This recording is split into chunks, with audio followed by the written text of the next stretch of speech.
Bonsoir à tous, on démarre ce journal du Mercato en France du côté de Paris. Leonardo aurait fait savoir à l'AS Roma qu'il compte lever l'option d'achat pour Alessandro Florenzi, qui s'élève à environ 9 millions d'euros. L'aventure au PSG devrait donc se poursuivre pour l'international italien. D'ailleurs, le club de la capitale pourrait faire venir un autre défenseur l'été prochain. Celui-ci sera alors libre. Il s'agit d'Eric Garcia de Manchester City, dont le nom revient avec insistance du côté du Barça.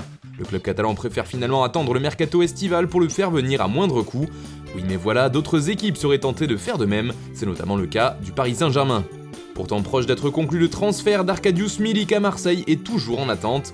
La faute à de mauvaises relations entre le joueur et son équipe actuelle, le Napoli. Sauf que l'attaquant polonais doit d'abord prolonger avec son club avant d'être prêté avec obligation d'achat en France. C'est pourquoi l'OM garde d'autres pistes en tête, à commencer par Willian José de la Real Sociedad. D'ailleurs, les Phocéens seraient même déjà passés à l'action puisqu'ils auraient demandé un prêt pour le Brésilien, affaire à suivre. Manchester United apprécie beaucoup le profil du Lensois Facundo Medina. Les Red Devils pourraient rapidement faire une offre à hauteur de 12 millions d'euros pour lui, tout en proposant au RC Lens un prêt pour les 6 derniers mois de la saison. Les Girondins de Bordeaux ont perdu Otavio pour la saison suite à une rupture du tendon d'Achille et cherchent maintenant à le remplacer. Selon nos informations, le club au scapulaire s'est renseigné sur Jean-Michel Seri, bien connu des fans de Ligue 1 puisqu'il avait brillé à Nice. D'ailleurs, les Aiglons aimeraient aussi le faire revenir en France. Toujours d'après nos informations, Galatasaray, où il est également passé, est en discussion avec Fulham pour l'enrôler.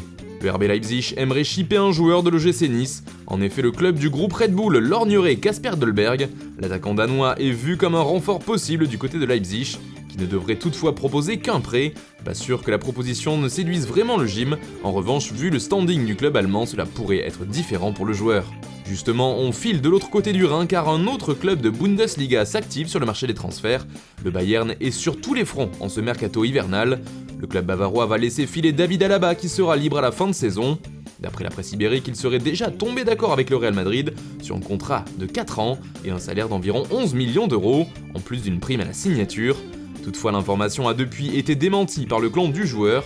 Pour remplacer Alaba, le Bayern aurait déjà une belle piste, les champions d'Allemagne réfléchiraient à faire venir Eder Militao.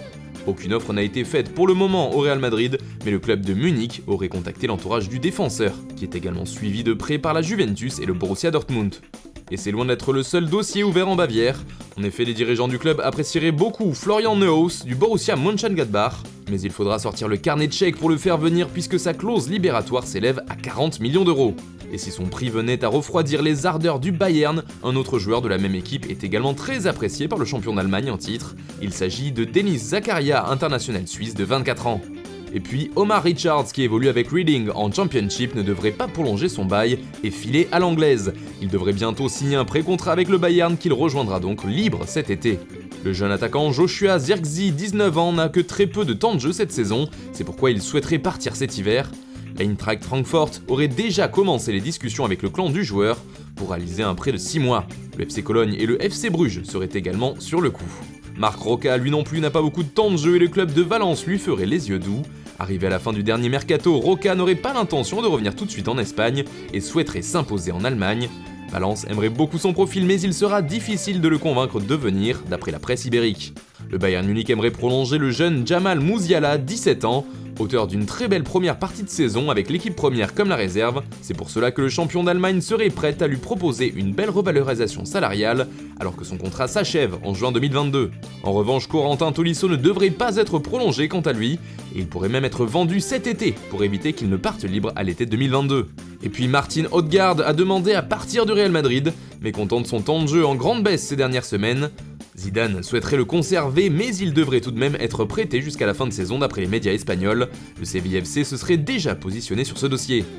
Et puis c'est officiel, Klaas-Jan Huntelaar revient du côté de Schalke 04, où il y a passé 7 saisons. L'international hollandais retourne là-bas pour aider au maintien du club allemand, après avoir rompu son contrat avec l'Ajax Amsterdam. Autre rupture à l'amiable, Sokratis Papastatopoulos n'est plus un joueur des Gunners. Il quitte donc Arsenal en quête de nouveaux défis, il a notamment suivi en Turquie, en Grèce et en Espagne. Enfin, dernier joueur libéré par son club, il s'agit de Jader Valencia, il quitte donc le RC Lens où il était prêté et retourne en Colombie, du côté du Millonarios FC. Voilà, c'est tout pour aujourd'hui, on se retrouve dès demain pour de nouvelles informations sur le Mercato.